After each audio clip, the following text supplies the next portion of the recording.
Hello दोस्तों, कैसे हो आप सब। कैंपस प्लेसमेंट की जो फॉर्म है ना, वो आज ओपन हो गई हैं। तो मैं ये वीडियो बना रहा हूँ कि आपको कैसे फॉर्म भरना है अपना कैंपस प्लेसमेंट का।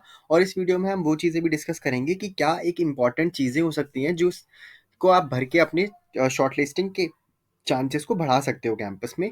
तो आइए दोस्तों शुरू करते हैं। ये मैं लॉगिन पेज पे आ गया हूँ कैंपस के। ये अब यहाँ पे क्या है, अगर आप फर्स्ट टाइम कर रहे हैं तो आपको यहाँ पे रजिस्टर हेयर में क्लिक करना होगा। लेकिन अगर आप रजिस्टर हेयर में जब आप क्लिक करेंगे तो ये बेसिक डिटेल आपसे नेम, रोल नंबर वगैरह मांगेगा, पासवर्ड वगैरह मांगेगा और आपको रजिस्टर करना होगा।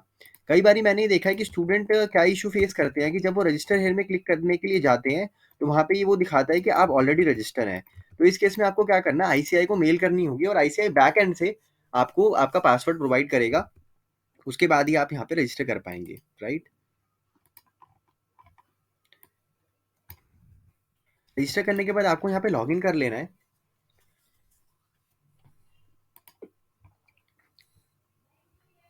लॉगिन करने के बाद आपके सामने ही आपका ये पेज अपीयर होगा। ठीक है, आपको प्रोफाइल में जाना है। प्रोफाइल में जाने के बाद देखिए काफ़ी सारी टैब्स आपको आ रही हैं जो कि आपको फिल करनी है। सबसे पहले gender, marital status, date of birth, ये सारी चीज़ें देखिए आप खुद ईजिली फिल कर लेंगे, तो मैं इस पर ज़्यादा टाइम वेस्ट नहीं कर रहा हूँ। एड्रेस हो गया, ठीक है। एजुकेशन डिटेल, एजुकेशन डिटेल में आप 10th 12th ग्रेजुएशन सीपीटी वगैरह में कितने आपने अटेम्प्ट लिए, राइट।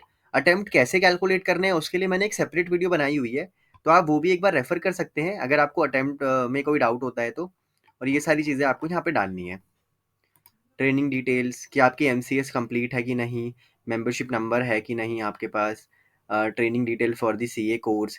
अब यहाँ पे देखिए, एमसीएस कंप्लीट आपकी है तो यस करिए, नो है तो नो करिए। डेट ऑफ कंप्लीशन डालिए, मेंबरशिप है तो यस करिए, नहीं तो मना कर दीजिए। और उसके बाद अपनी आर्टिकलशिप की आपको डिटेल डालनी है। जब आप आर्टिकलशिप की डिटेल डालेंगे तो यहाँ पे आपको फ्रॉम और टू पीरियड डालना होता है। तो कई बार मैंने देखा है एक एरर आता है कि आपकी आर्टिकलशिप कंप्लीशन पीरियड पूरा सेटिस्फाई नहीं हुआ या 3 साल पूरे कंप्लीट नहीं हुए। तो उस केस में क्या करना होता है, आप अपनी कंप्लीशन डेट को एक दिन बढ़ा दीजिए, एक दिन कम कर दीजिए, एक दिन एडजस्ट करके उसको एडजस्टमेंट करके देख लीजिए। जैसे भी वो सेव होता है उसके अकॉर्डिंग उसको सेव कर दीजिएगा, ठीक है।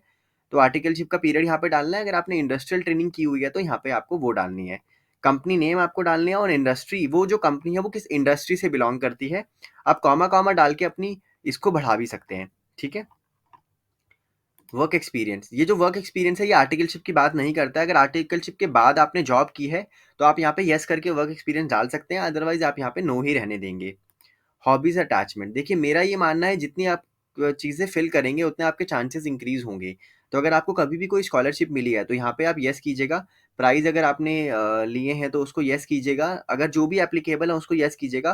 और अपनी हॉबीज जरूर डालिएगा। अगर आप ब्लैंक छोड़ देंगे तो फिर ये अपीयर होगा कि आपके पास कोई हॉबी नहीं है, तो सामने वाले को देखने से आपके चांसेस कम हो सकते हैं शॉर्ट लिस्टिंग के, ठीक है।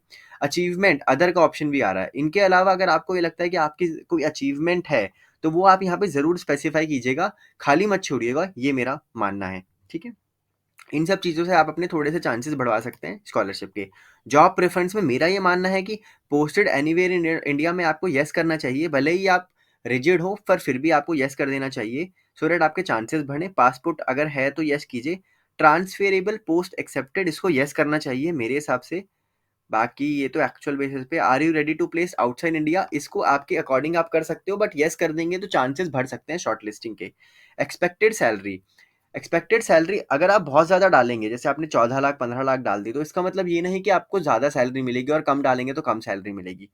अगर आप ज़्यादा सैलरी डालेंगे तो सामने वाला, लेट सपोज आपने 12 लाख सैलरी डाली और मैं एक रिक्रूटर हूँ जो मैं 10 लाख देना चाह रहा था, तो मैं आपको मे बी शॉर्टलिस्ट ना करूँ। बट अगर आपने 8 लाख डाली तो मैं आपको शॉर्टलिस्ट कर सकता हूँ। और दोस्तों एक बात ध्यान दीजिए, अगर आप यहाँ पे 5 लाख सैलरी डालते हैं और अगर आपको किसी ऐसी कंपनी ने शॉर्टलिस्ट किया जिसका स्टैंडर्ड पैकेज ही 12 लाख है, तो आपको भी 12 ही मिलेंगे। आप ये मत समझिएगा कि अगर आप कम सैलरी डालेंगे तो आपको कम सैलरी मिलेगी। जो पैकेजेस होते हैं कैंपस में वो सबके लिए फिक्स होते हैं, कैंडिडेट कोई भी हो, कितनी भी एक्सपेक्टेड सैलरी डाली हो। तो मेरा कहने का मतलब ये है कि अगर आप ज़्यादा एक्सपेक्टेड सैलरी डालेंगे बहुत ज़्यादा, तो आपके शॉर्टलिस्टिंग के चांसेस कम हो सकते हैं। ये मेरा पर्सनल एक्सपीरियंस है। तो आपको बहुत ज़्यादा नहीं डालनी है। उसके बाद preference for the kind of industries, इसमें बिना सोचे समझे मेरे को लगता है आपको यस कर देना चाहिए।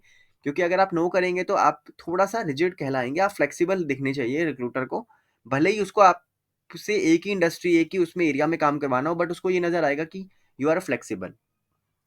Preference area of work, would you like to work in all of the following area, आपको येस कर देना चाहिए मेरे हिसाब से।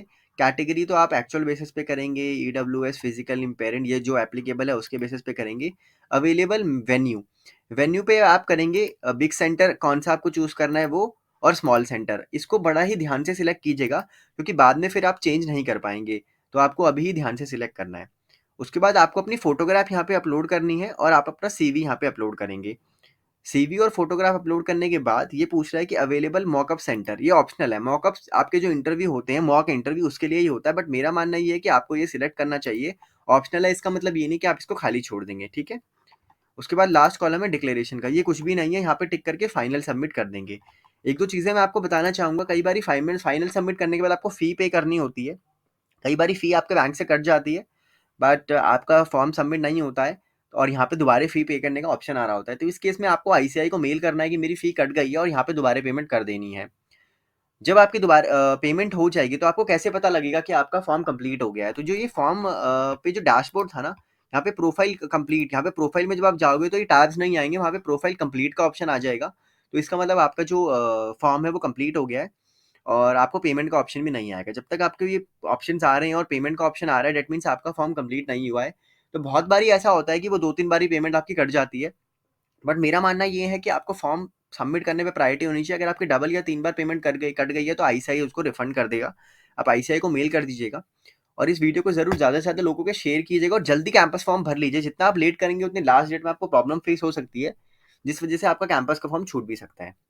तो आप सभी को ऑल दी बेस्ट, और मैंने इस अटेम्प्ट में पास हुए स्टूडेंट के लिए टेलीग्राम ग्रुप बना दिया है, तो अगर आपने अभी तक वो ज्वाइन नहीं किया है तो डिस्क्रिप्शन बॉक्स में लिंक है उस ग्रुप का, आप उसको ज्वाइन कर लीजिएगा, सो दैट आपको सभी तरह की अपडेट्स मिलती रहें और आप अपने ही स्टूडेंट जो आपके अटेम्प्ट में क्लियर हुए हैं उनके साथ कनेक्टेड रहें, राइट। तो आप सभी को ऑल दी बेस्ट दोस्तों।